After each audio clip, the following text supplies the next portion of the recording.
Hi, everyone, and welcome to Café IBTTA. I'm Pat Jones. My guest today is Chris Tomlinson. Chris serves as the Executive Director for the State Road and Tollway Authority, SRTA, the Greater Regional Transportation Authority, GRETA, and the Atlanta Region Transit Link Authority, ATL. In his combined executive leadership roles, Chris leads three state-level authorities whose shared missions are focused on improving mobility in Georgia by providing reliable, integrated transportation solutions to Georgia motorists and transit commuters. Before joining SRTA, Chris served as general counsel for several state agencies, including the Georgia Department of Transportation, the Georgia Technology Authority, and the Georgia State Financing and Investment Commission. Chris is a member of the IBTTA Board of Directors and currently serves as immediate past president. Chris, welcome to Café IBTTA. It's great to have you. Great to be here, Pat. So start off, a shout out to Reed Kuhn from CSG Systems, who sent me this beautiful, functional, insulated coffee travel mug. Thanks, Reed, for the mug. And also a big shout out today to the IBTTA staff and everybody who was involved in putting on the maintenance, roadway operations, and engineering workshop that we had the last 2 days. It was a great event, our first virtual workshop, and I think it came off really well. If you attended that event, you probably received an email asking you to complete a survey, and we would ask you to please do that to help us improve the meeting. So we are taking your questions today. Use the chat function on your screen to ask questions or make a comment at any time. And please set your chat function to all panelists and attendees. Well, Chris, I mentioned the maintenance workshop, and you were part of that yesterday in the closing session in which we took a look at the future. And some of the themes of that session were about acting boldly to do the impossible now that we've seen that we can do things that we didn't think we could do before. We talked about customer communication and service, recovering revenues that have been lost from COVID-19, and also a better state of preparedness. And at the end, we asked you and your colleagues to talk about the future and give your guidance or give your advice to your colleagues in the industry. At the beginning of that session, we asked the audience to get involved, and we asked them to express their feelings about the future using one word or phrase. And I want to show a slide here that expresses what they said. So this is a tag cloud or a word cloud using the words that people used yesterday at the beginning of the closing session to express their feelings about the future. And quite a range of feelings here. We have uncertain, which I think a lot of us feel, but there's also quite a bit of hopeful and optimistic, challenging, but also endless possibilities. There's a cautious in there, and there's several other positive terms like excited and new frontier and resolute. Chris, I just wanted to get your thoughts on these words and your thoughts about the future. Well, you know, it's not the biggest word in the word cloud, but it's in the center. Different. I think I am hopeful. I am optimistic. I think what's key is everyone to just realize, I think things are definitely going to be different moving forward. And whether that leads to challenging times or more optimistic times is really a matter of perspective and how we embrace the fact that things are going to be different. I think I actually like that term better than the new normal. Maybe that one is just getting worn out, but things are going to be different. I think we'll rise to the challenge of eventually getting past this pandemic and getting over it. But right now we have to learn to live with it. But now's the time to think differently, look forward towards the future, and see how some of our plans may have changed. And so for that perspective, I'm looking forward to it. And challenges for me are synonymous with opportunities. And I think there's a lot of new opportunities that will come out of these currently uncertain times. What you're saying reminds me of the twin boys. They're like 10-year-old boys, and it's Christmas Day, and they go downstairs to the living room, and it's just covered with manure, right? And one kid is like, "Oh, this is awful, no presents." And the other kid dives in and he says, "With all this manure, there's got to be a horse in here somewhere." So different is the way to look at it, right? Yeah, it's different circumstances, but we can turn it into some opportunity. Well, speaking of the future, you've got a bright future, or a very busy future ahead of you at SRTA. You have, as I understand it, 5 new roadway projects. You're in the pre-construction phase of 5 projects, including reintroducing tolling on Georgia 400. And that project, I understand, is a multimodal express lanes project that will leave room for MARTA to build stations later on. Let's talk about your projects. Yeah, we're really excited. We've been working closely with our partners at DOT, not only these 5 projects, and happy to tell you about them, but this is really a vision that goes back. It goes back to around 2008, 2009, and all those years of labor and planning and environmental clearances has really put us on the cusp of where we are today. But yeah, let me give you a little bit of background about our current footprint and then what's coming with these 5 projects. I think we have a slide for that. So what you see on your screen is basically our ring highway 285 and our main interstates I-75 and I-85. So our express lanes network and the concept of having a network of managed lanes, like I said, goes back to really the start was with the I85 hot lanes, which opened up in 2011. So that 15-mile stretch. And that has been our main toll road since we actually shut down Georgia 400 after 20 years of operation in 2013. But after I-85, that was the canary in the coal mine on dynamic pricing for us. And it's been successful. So we've moved forward with our plans. And in 2017, we opened up our next facility on I-75, which is the I-75 South Metro Express Lanes.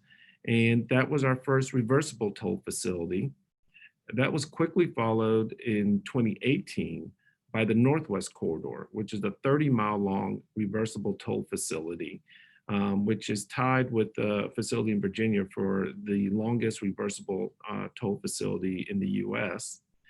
And then our I-85 extension, adding another 10 miles to the original project. So that's our current footprint, almost 67 centerline miles of managed express lanes, and it's going well. But like you mentioned, we have 5 projects in the works. And so I'll go ahead and show you where those are going. And what you're going to quickly see is that the entire upper hemisphere of our ring highway 285 is going to have express lanes. So on the screen and listed on the right are all the various names, but Georgia 400, we are reintroducing tolling. That project is in the procurement phase as we speak. There's a short list of vendors, and we're really excited about that, and I'll come back to that one. But we're going to add express lanes, like I said, to the entire upper half of our ring highway. So we have a truly physically connected system of express lanes to really help tackle this issue of congestion.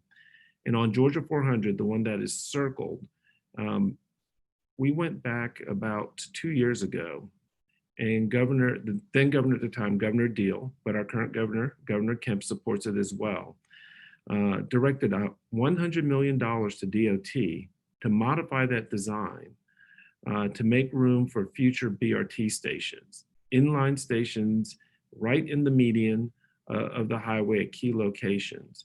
And so what you really see here is an express lane network, but what we're building here is a truly multimodal network So whether you are in your car and paying the tolls as a single occupant vehicle,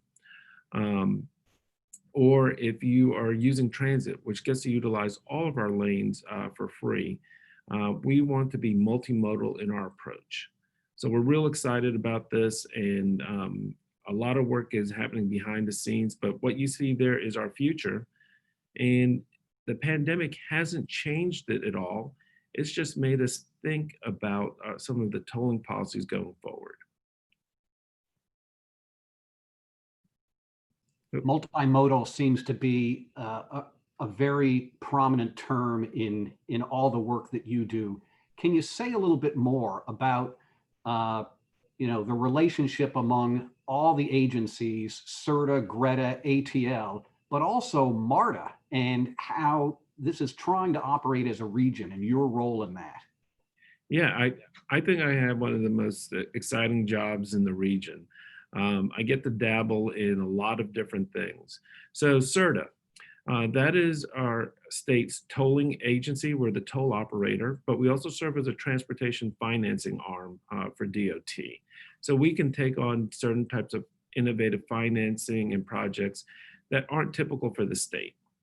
Then when you turn to GRETA, or the Georgia Regional Transportation Authority, that board is responsible for overall approval of what's known as the TIP, but our 6-year fiscally constrained transportation plan. And that's everything. That could be highways, that's local projects, that's transit. We consider that agency sort of the bookends. They're looking at everything and making sure that it harmonizes and it makes sense before we submit these plans to the federal government. Last but not least, formed 2 years ago, the Atlanta Region Transit Link Authority. It is the Metro Atlanta Regional Transit Planning Agency. And as of July 1, our state express service, our regional commuter bus service, will come under the governance of that board.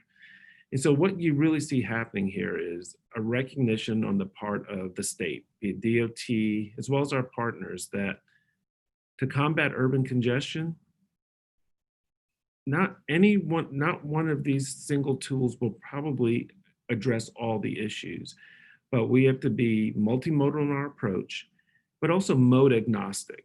Those days of transit pitted against roads and bridges, we're trying to make that move from an or to an and embrace that not everyone travels the same way. And quite frankly, we need people to switch around to modes because we can only make the highways so wide. And so now we're just trying to go from adding transit to our express lanes to incorporating transit in the design from the outset. And I think for the public, they would think that happens naturally, but those who are listening, who are familiar with how federal funding sometimes works, we're working with different federal oversight agencies. So it takes a lot to do this, but we are committed to doing it. And I think we're finding some success. So we're really excited. My guest on Café IBTTA, if you're just joining us, is Chris Tomlinson, Executive Director of the State Road and Tollway Authority. We are taking your questions and we'll be responding to them in a moment. Chris, you talk about the partnerships among all the various modes, and certainly that's a big benefit to customers. One of the big news stories of last week was the announcement that Florida DOT and Florida's Turnpike Enterprise and SRTA are joining the EZPass group, creating a coast, or up and down the East Coast, full-on interoperability sometime very soon. Talk to us a little bit about that. We're really excited about that. We've been talking on and off for years, really, about national interoperability, regional interoperability, working with some of my colleagues from EZPass states, my good friend PJ Wilkins, who's the executive director. We've been trying to figure this out for some time, and we're finally there. So last week, we joined Florida in announcing that both Florida and Georgia will join EZPass so that we bring East Coast interoperability from Maine to Florida. Florida is working right now to come online and be able to accept cars with EZPass transponders by the end of this calendar year. We're looking at joining in 2021 as far as turning on the functionality, but we're actually looking at joining this year.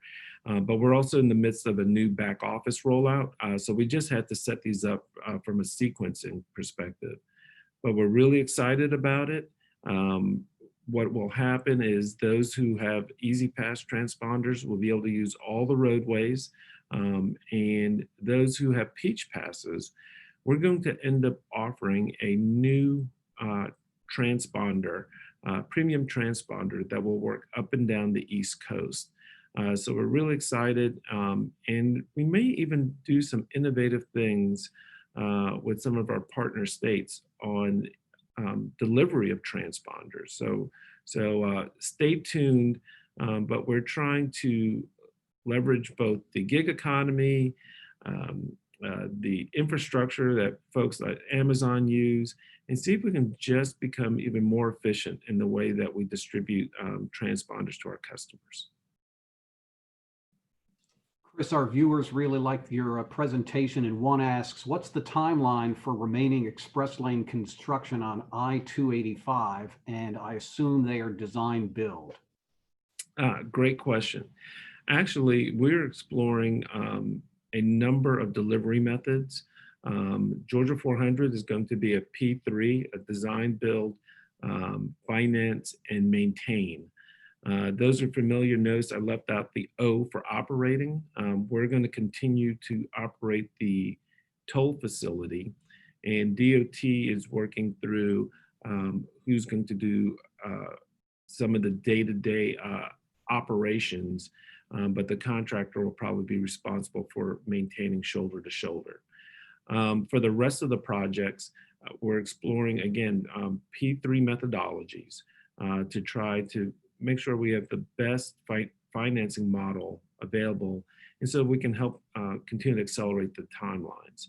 In terms of the timelines for opening the traffic, 2027 for Georgia 400, and the rest of the projects come online between 2027 and 2032. So there's a cascade of projects. So we have a lot of work, and it's going to be a series of dominoes as one project moves into the next phase, another one is going. So a lot of work, but we're excited. Another thought question about EZPass. What do you expect will be the percentage of EZPass transactions of all the toll transactions you expect to process after you go live with that capability? That's a good question, and I'm not afraid to tell you I don't know the answer. Here's what we do know.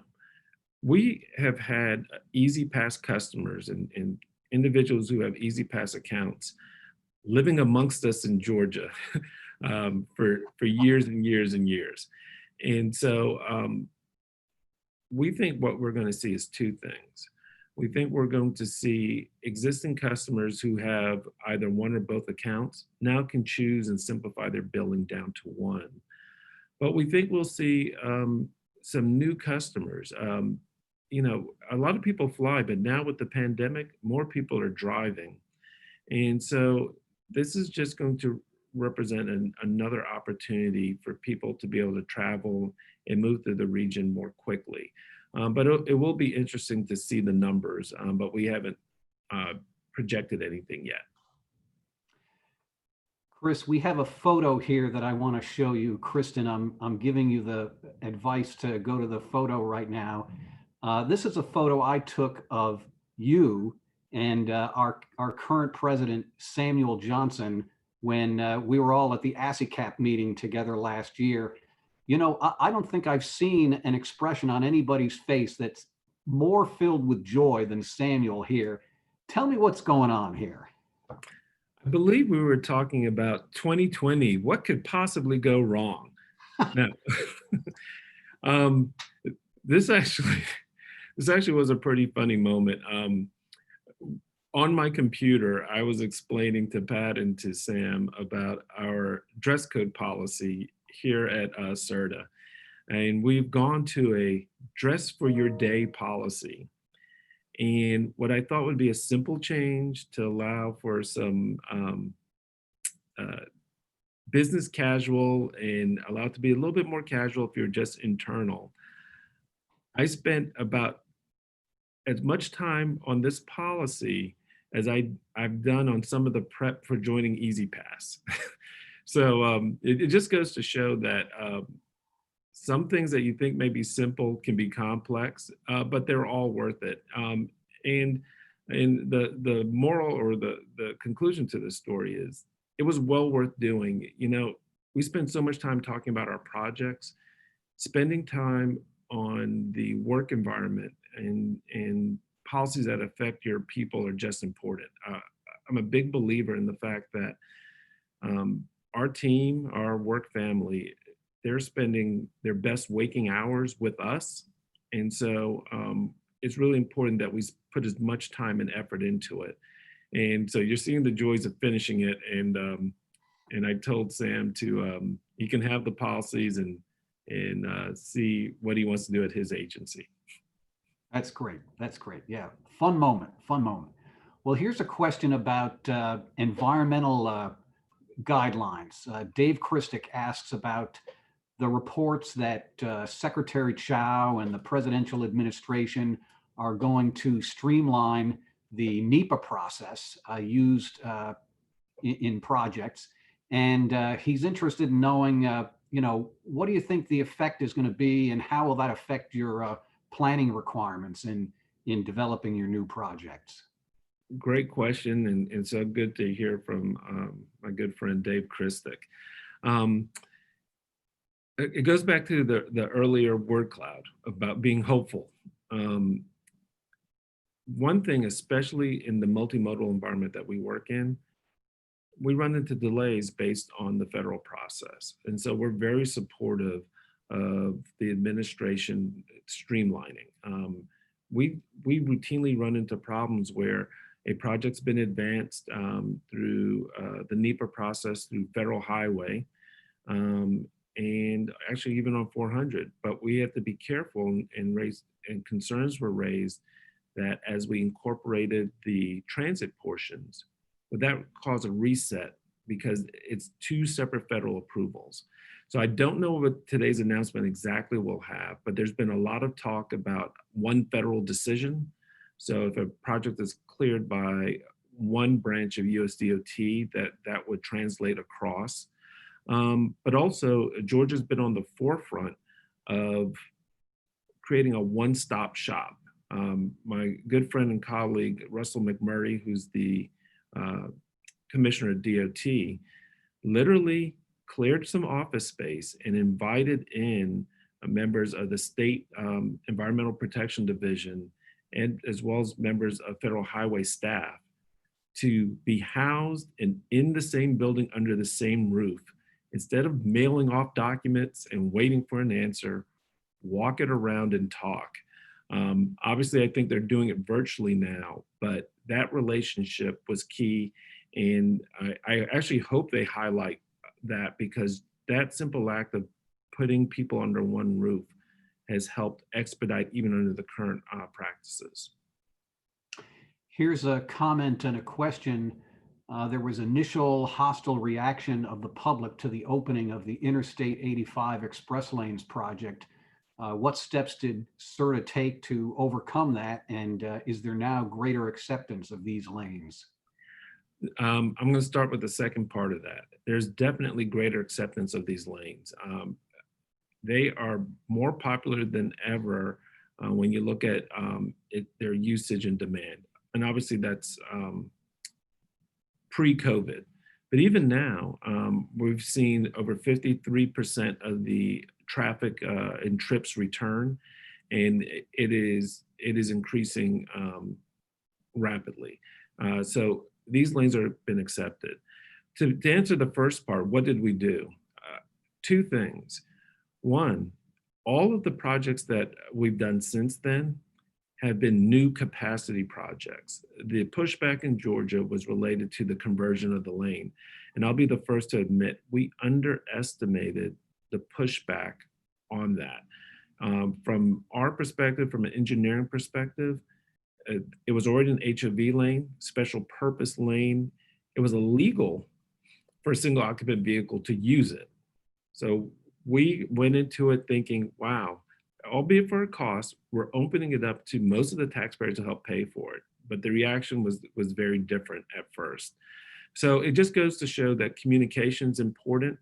The big lesson learned from us is all of us who work on the projects are not your typical commuter. You've got to talk to the public and get the average person on the street's view, because we just underestimated that issue. But we learn from our mistakes, and every single project has been accepted, and this project has now become very well accepted. Chris, here's a question from Aaron Hake that I have to believe every executive director or CEO or manager is facing, and that's with the world changing on a daily basis, what's your message to your employees about the future of their work, ranging from telecommuting to the mission of the agency to financial, economic, and job security concerns? Well, this is one where it pays to be honest with employees. We've definitely adopted a policy of bringing information to them, and when we don't have all the answers, telling them that and letting them know what information will lead to our next decision point. So a couple of things. I can't say enough about how my staff adapted to teleworking, and I'm very proud to say that we did not stop offering any one of our core services whatsoever. We found ways to modify, innovate, and adapt. The only thing that went offline, if you will, was our walk-up centers, but we made sure that every transaction that you could do in person was available to be done online, via a mobile app, or on the web. And so in that respect, we haven't missed a beat. In terms of people's anxiety about these uncertain times, we rolled out a very comprehensive COVID-19 response plan and office reintegration plan. Now, we have not reintegrated our offices, but people can see the steps that we would plan to take. They're aware of the dates. And recently, we just had to put a pause on some of those dates. So people know what's coming. They have the information to plan. And they've expressed their appreciation for having the information and being able to ask questions about it. So I don't think anyone is experiencing any greater angst about the workplace than they are about, say, going to the grocery store. So there is angst, but it's on par with what all of us have to deal with in our daily lives. Chris, as you know, our president, Samuel Johnson, issued earlier this month a statement on IBTTA's commitment to racial and social inclusion, and we're in the process of setting up a task force on diversity, social, and racial inclusion. I'd just like to get your thought on the significance of this moment for the United States. What does it mean for you, your family, our industry, and the world? This is a great question, and I'm looking forward to participating in additional forums like the task force and others to continue these conversations. So I'll try to hit on what I think is one of the most complex issues of our time in the short time we have left. When we talk about the uncertain times, I think we're talking about the pandemic and the level of civil unrest and civil activism that we're seeing. But I am, again, hopeful is the word that comes to mind. We are having conversations, difficult conversations, that never in my entire professional career have we had, and that's a good thing. When I look at the demonstrations that are going on, and I'm talking about both the peaceful ones and the ones that unfortunately have had violence, two things strike me. One, there is a clear distinction between demonstrations with a purpose and a message and a lot of the senseless violence. But the other thing that strikes me is the diversity of the demonstrators and the crowds. This to me is unprecedented and is why I'm hopeful. And so I'm hoping that the task force gives us a way to take these conversations and move beyond conversations to action and just getting people to a comfort level with difficult subjects. And Pat, I'll end on this. In my household, it's been interesting. Both my kids, but have participated in some of the peaceful demonstrations and helped organize them. So it's sort of good to see young people getting involved and trying to go somewhere and see some results. So I'm encouraged by that too. Thanks, Chris. I'm really encouraged by it as well. And it makes me think about that slide we showed, the tag cloud slide with words like hopeful and energized and exciting. And I'm really excited about this as well. I think this is a really important moment in our history. And many of the people I know, most of the people I know are reading and learning and trying to educate themselves about racial inequities in our country dating back 400 years. So I share your thought that this is a really important time and we're going to take some meaningful action. Chris, I'm just going to step away and make a couple of announcements before we sign off. Next week, we have on July 21st, a webinar on the value of the concession model, best practice examples from around the world. Next week on Café IBTTA, our guest is Emanuela Stocchi, the IBTTA president for 2017 and an honorary member of IBTTA. And then on Thursday, July 23rd, we have a meetup, messaging and marketing during the pandemic.